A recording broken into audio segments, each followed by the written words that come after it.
আজিৰ এইটো ভিডিঅ'ত আলোচনা কৰিবলৈ লৈছোঁ PM কিষাণৰ 20 নম্বৰ কিস্তিটো কেতিয়াকৈ আপোনালোকে লাভ কৰিব অৰ্থাৎ কেতিয়াকৈ ৰিলিজ কৰা হ'ব।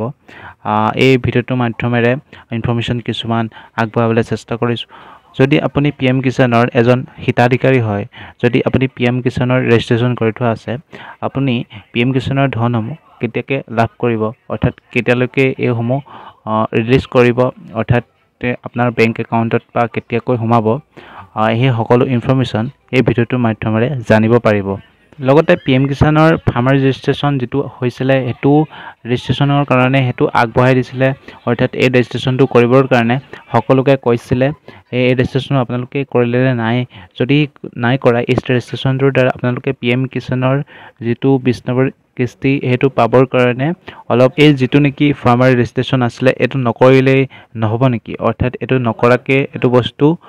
নাপাব নেকি। যিহেতু ইতিমধ্যে আলোচনা হৈ আছে যে এই মাহৰ 20 নম্বৰ কিস্তিটোৰ আৰম্ভণিৰ পৰা যে PM কিষাণৰ যিটো 20 নম্বৰ কিস্তি আছে এই কিস্তিটোৰ পৰা 4,000 টকাকৈ লাভ কৰিব বুলি বা 4,000 টকাকৈ বেংকক একাউণ্টত সোমাব বুলি কোৱা হৈছে। কিন্তু আপোনালোকৰ একাউণ্টত অৰ্থাৎ অসমৰ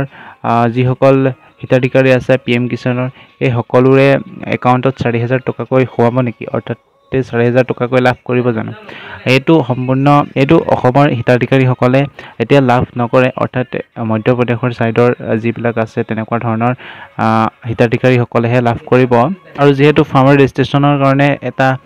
পৰ্টেল মুকলি কৰা হৈছিলে, ফাৰ্মাৰ ৰেজিষ্ট্ৰেশ্যনৰ কাৰণে PM কিষাণৰ নাগৰিকসকলক অৰ্থাৎ হিতাধিকাৰীসকলক এইটো ৰেজিষ্ট্ৰেশ্যনৰ কাৰণে কৈছিলে, কিন্তু এই ৰেজিষ্ট্ৰেশ্যনটো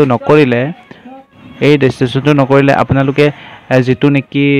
পইচা PM কিষাণৰ পইচা এইটো লাভ নকৰিব নেকি, অৰ্থাৎ কোনো ধৰণৰ তেনেকুৱা ধৰণৰ আপডেট অহা নাই যে